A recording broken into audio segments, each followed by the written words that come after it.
North or South Carolina or anywhere else in the world, enter the Cat Cave with D. White and Shannon Smith, a part of the Keep Pounding Podcast Network powered by the Fans First Sports Network, where you can find shows such as Winning the Division and Inside the Vault.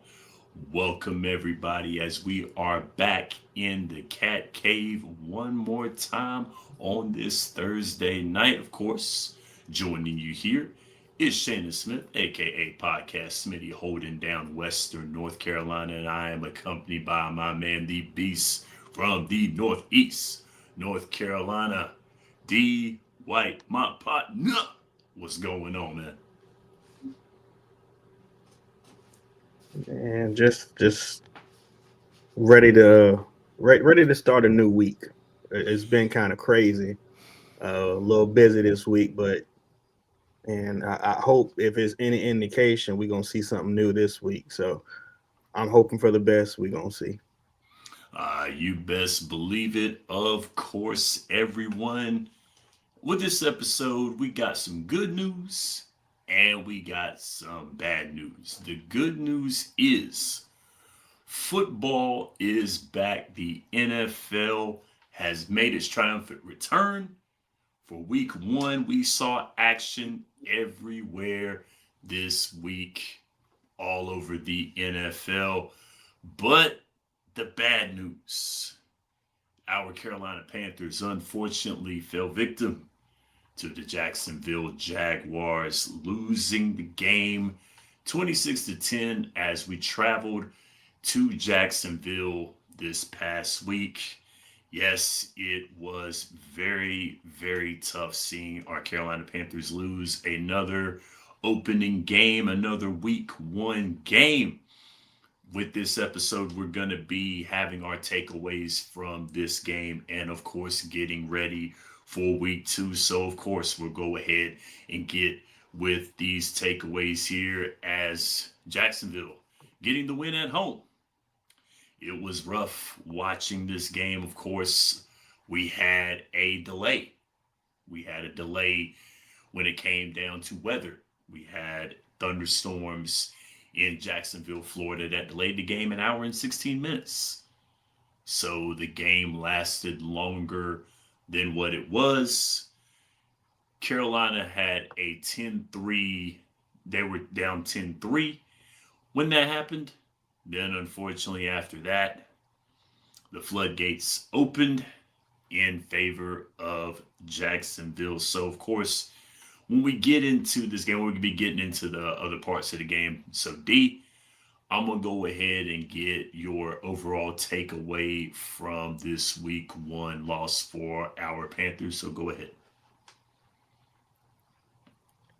I think I said last week that this game had a potential to be over by halftime. It was. It was just. It wasn't a good showing. It was hard to watch from mm, almost from start to finish. It was hard. I mean, I'm not gonna sit here and put all the blame on Bryce or a player in particular, but just a showing of just unprepared, not being aggressive. Just I think I said again last week that we didn't want to see the guys have that be okay with that bend but don't break mentality because that led to just all right, we're bending. Oh man, we messed up. All right, let's try again. And it just showed like they were just able to just eat up yards. ETN killed us. Uh, it was Trevor Lawrence. He had a bounce back game. ETN had a bounce back game. Um, Brian Thomas Jr. had a bounce back game.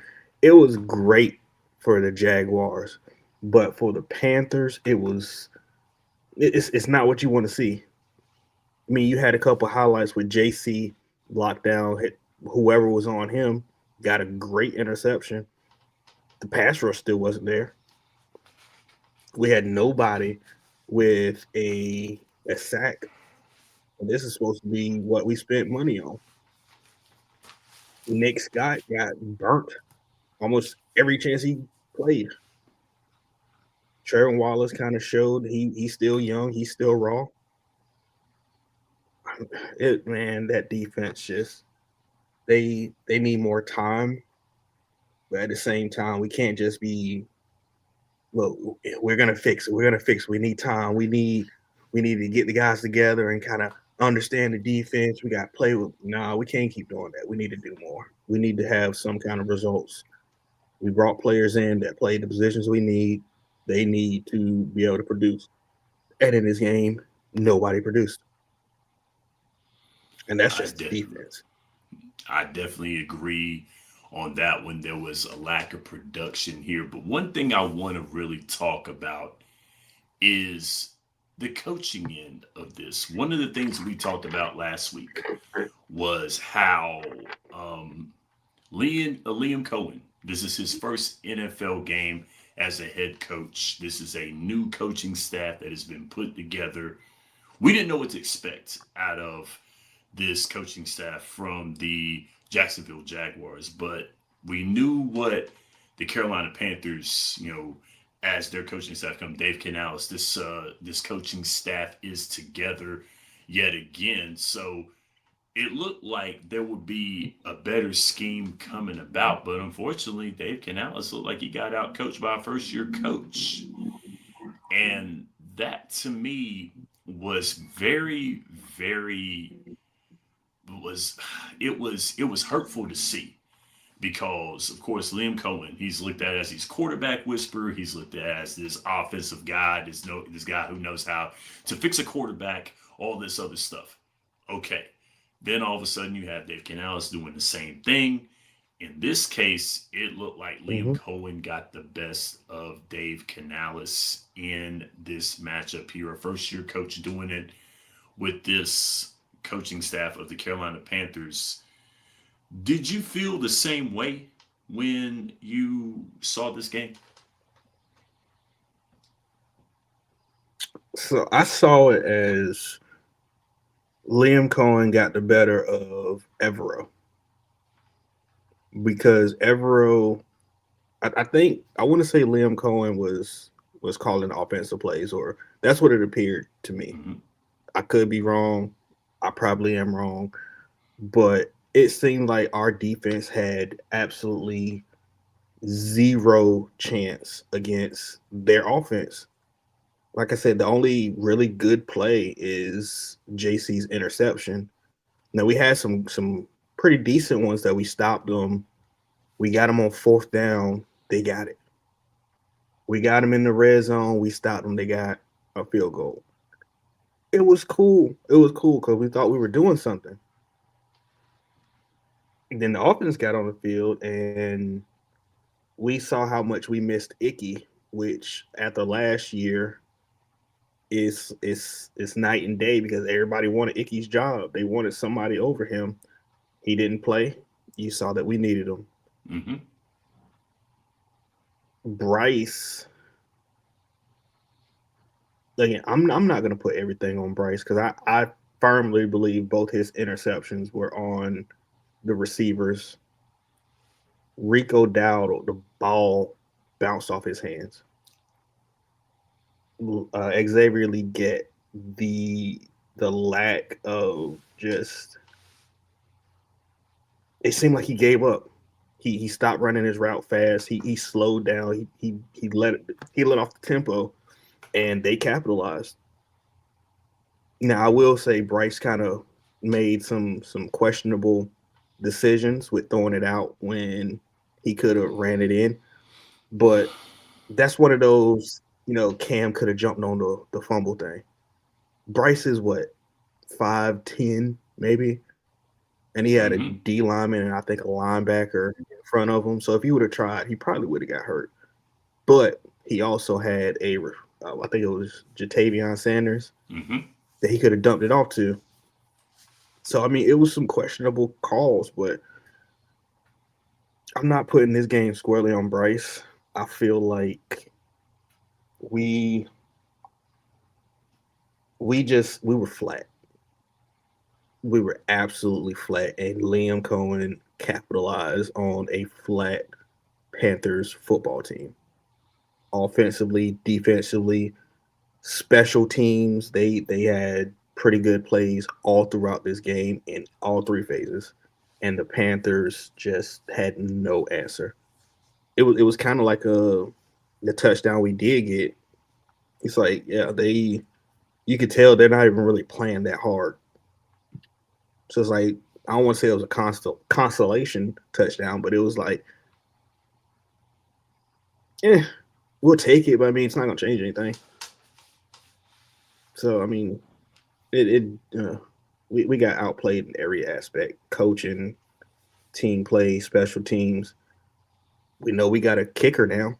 That's great to have, but damn, let's do a little bit more than that. Must say I agree on that one. Now, of course, we got to coaching. Offensively, we talked about that. Trevor Lawrence getting the best of the quarterback battle, 178 yards passing, 19 and 31 passing, one touchdown, one INT. To Bryce Young's 18 of 35 with one touchdown, two picks, 154 yards. The running game definitely was a big factor for Jacksonville. 143 yards rushing for Travis Etienne off of 16 carries. Chuba Hubbard, 57 yards off of 16 carries. Not a very Chuba like game. One of the things I can say that I did like about this game, Ted Aurora McMillan actually played pretty well out there. And I'm glad to see that he was playing. He seemed like he was the only guy that was playing on offense, it seemed like. I don't know what the disconnect was with everybody else, but it looked like Ted was the only one going out there trying to go for the ball, trying to fight for the ball in the open Mhm. field, trying to get to the ball. That's what it looked like. It looked like he was the only guy that was playing on this offense. And so that was a bright spot for me as a Panther fan, looking at the fact that Tet was still playing no matter what. Some of the other guys might want to take a lesson from that. Another one also too, Morig with 11 tackles in this game. He was getting to the Mhm. ball as much as possible. Looked like some of the new guys that were just out there anxious to play football were out there playing. What was some other bright spots that you did see in this game? Although it was a very dismal game, what were some bright spots did you see in this game, Hugh D?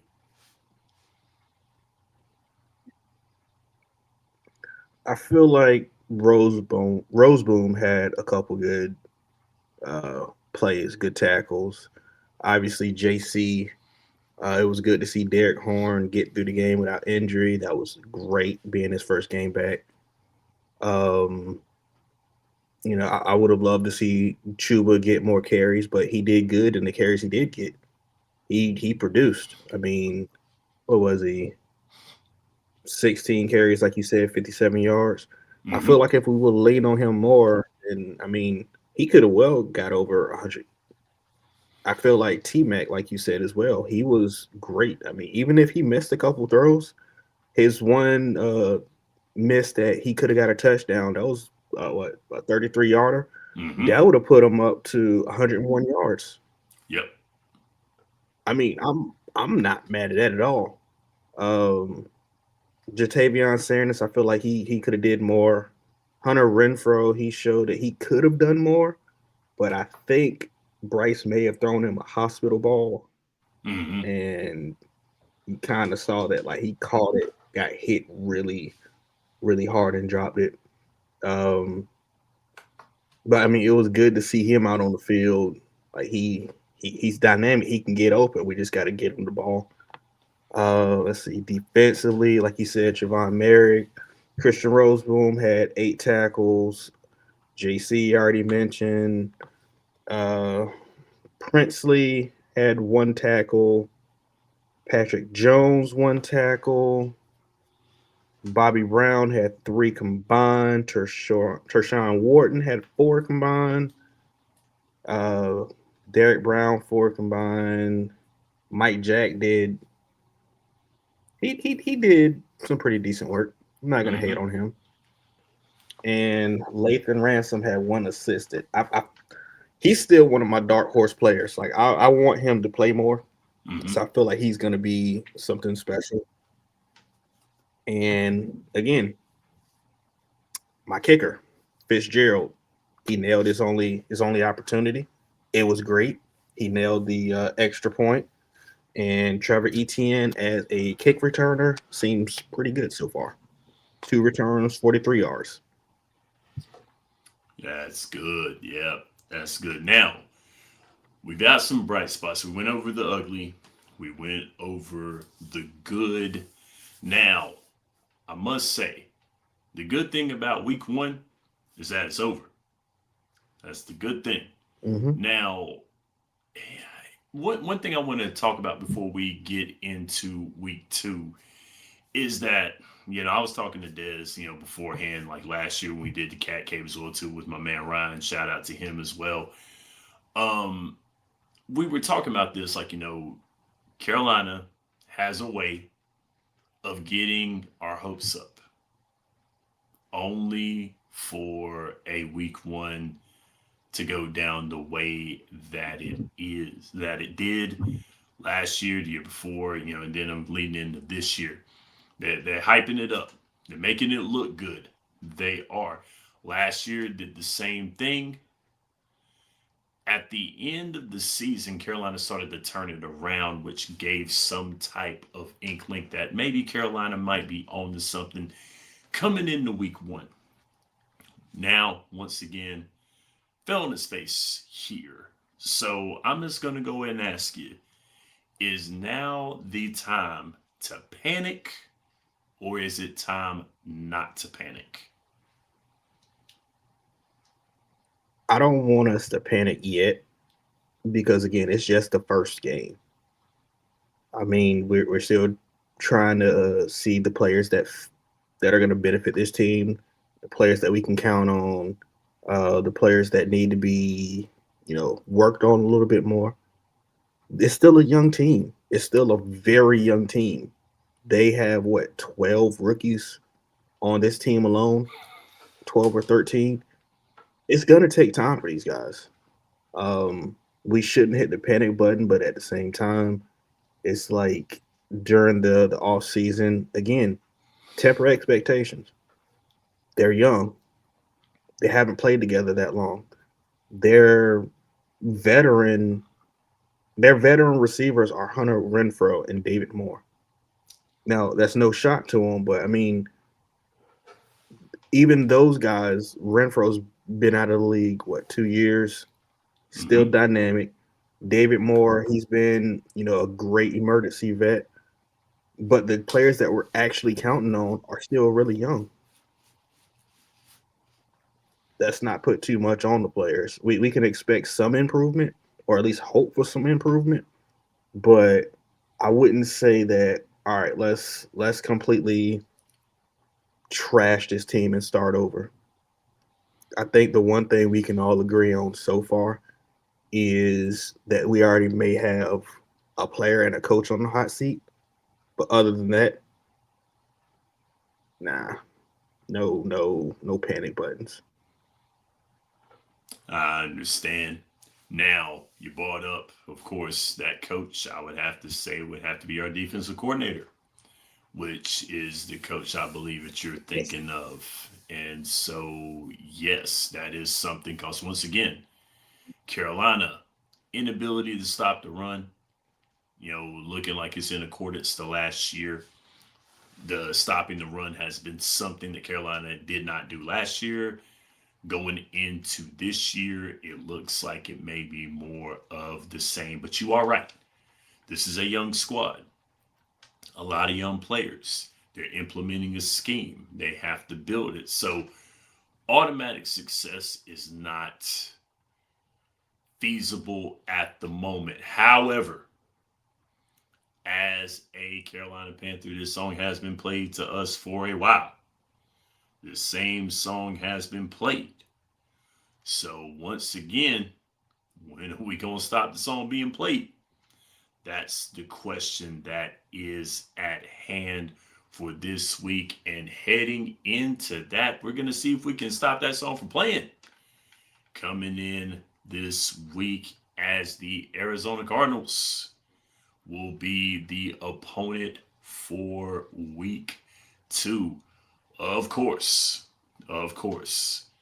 this is going to be an interesting game for the Carolina Panthers and also for the Arizona Cardinals.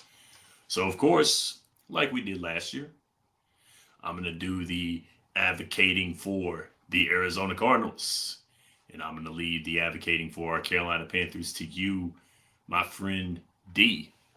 So, with that being said, looking at this Arizona Cardinals squad, they look like they might be in the same position as the Carolina Panthers. Kyler Murray at quarterback, don't know if he's really the guy or not. Don't know if he's going to be the man that is going to get Arizona over the hump in the NFC West and in the NFC in its entirety. Jumpstart offense as well too, of course. The Arizona Cardinals are playing another NFC South opponent, as last week they played the New Orleans Saints, and Spencer Rattler almost got his first win of the season against this Arizona squad, as Arizona squeaked out a win against the New Orleans Saints. There's dynamic play from the tight end position and the receiver position for the Arizona Cardinals. Marvin Harrison Jr., Trey McBride, very good receivers, one at the tight end, one at the wide receiver spot. Marvin Harrison Jr. is a promising prospect in the NFL. His father, of course, lit up the NFL with the Indianapolis Colts for years. Marvin Harrison Jr. looks like he may be doing the same thing with the pedigree, being from Ohio State, one of the best receivers in college football. Last year was his rookie year, going into year 2 with this Arizona squad. Arizona's offensive line, I looked at their offensive line a little shaky at times. Looking at their defense as well too, there were some plays that they let by from starter Spencer Rattler in that secondary position. But one thing about Arizona that did help is that they were able to exploit the matchup in the front 4. They were able to get through to the backfield against the New Orleans Saints. They were able to do that. I look for Arizona to run the football on offense, considering the fact that this Carolina defense has had an inability to stop the run, laying 143 yards past to Travis Etienne. I feel like they're going to look to run the ball with Benson and their other running backs as well too. There will be some running the football happening. Kyler Murray has some wheels at the quarterback position. There is going to probably be some designed runs for Kyler Murray. There are going to be some play actions in that offense that is going to get Kyler Murray out of the backfield and on the run, throwing the football with him being a shorter quarterback just like ours. I look for Arizona to exploit the mismatch in the receiver spot. Once again, another good, talented receiver for J.C. Horn to show why he's a number 1. Marvin Harrison Jr. will probably be the matchup with J.C. Horn this coming week. So Arizona is going to look to establish that running game super early on the defensive side of the ball. Once again, they've got another young quarterback that they're playing against. Last week it was Spencer Rattler. This week is Bryce Young. Can they make Bryce Young get into the decision making that has not helped him this past week? That is what Arizona's keys to victory are. Get to the quarterback. Exploit the matchup on defense. Run the football on offense. Get that front 4 numb. That front 7 numb. Go over the top with the play pass. Try to get McBride and Marvin Harrison Jr. into mismatches and get that vertical pass going. That is Arizona's keys to victory. Let's talk about these Panthers, D. The same exact thing. We need to be able to stop or contain the run primarily. That's number 1 and number 2. We have not been able to contain anything. 200 rushing yards given up last week. That's unacceptable. Unacceptable. 143 from one player. Unacceptable. A player who really didn't have a great year last year. Now we're going up to a James Conner. Now we're going to Trey Benson. Benson got 69 yards last week. James Conner got 39. He might not be the player he was, but he's still James Conner. We need to be able to control that run along with Kyler Murray, who, obviously might not be that big, but you got to contain him. He can beat you with his legs and his arms. I expect if you give him the opportunity, he's going to take it and run. Like you said, they got Marvin Harrison Jr. We would love to have J.C. Horn shadow him, but that doesn't seem to be our defensive coordinator's forte. So I'm expecting to be, if he's on JC's side, then JC's going to cover him. If he's on Mike Jack's side, Mike Jack's going to cover him.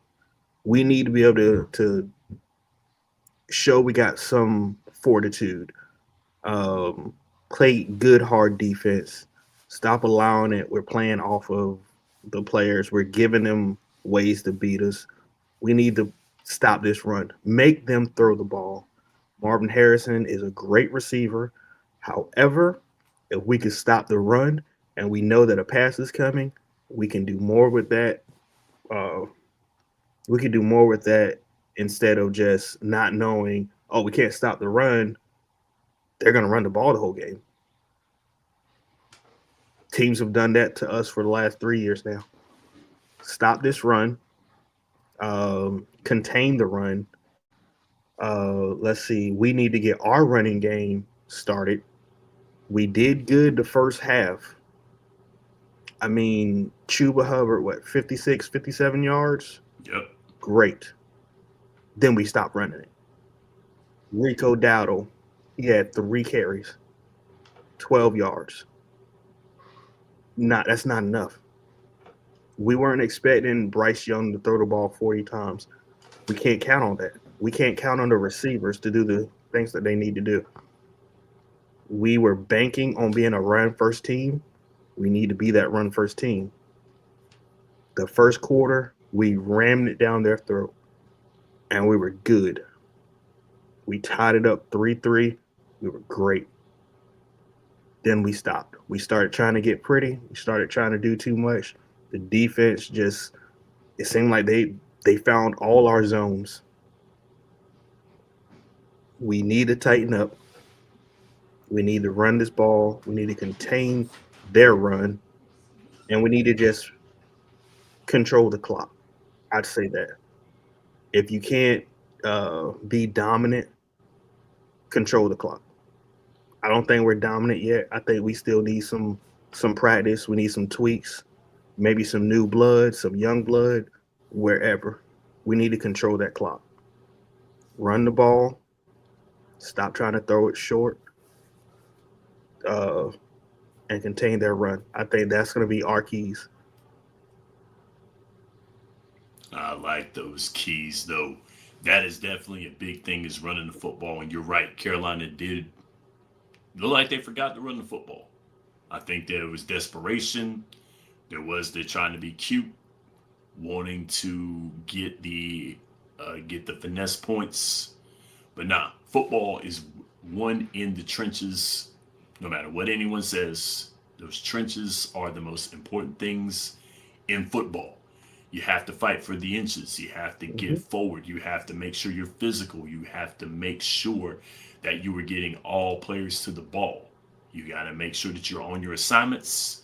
You have to make sure that everyone is doing their assignments, not just someone trying to step outside of the team and do too much. Implement the scheme. Do as you're coached. Right. Play like you're coached. Do your assignments. They should be able to walk away with this one. Arizona's a squad that can be beat. They're not as dominant looking.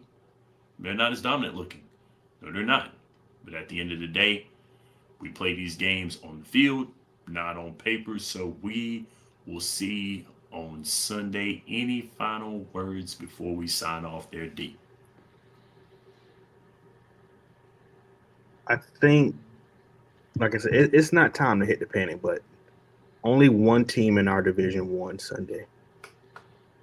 Every other team, regardless of how good or bad they played, they're 0-1 just like us. Let last week go, learn from it, build on it. Let's go from here. I think we still have a chance to be, at the worst, the third best team in our division, and at best, the second. We just got to double down. We can't quit now. We've been with this team too long. Let's stick it out. Let's watch them get better. Absolutely. We have more Panthers football coming up this year, more football to be played as the season goes on. We're going into week 2 on Sunday, going in against the Arizona Cardinals. Thank you guys so much for watching with D and I as we broke down last week, and we're getting ready for this week. Thank you so much for watching. You may now exit the cat cave for more. We will be back next week talking week 2. Hopefully a win for our Carolina Panthers.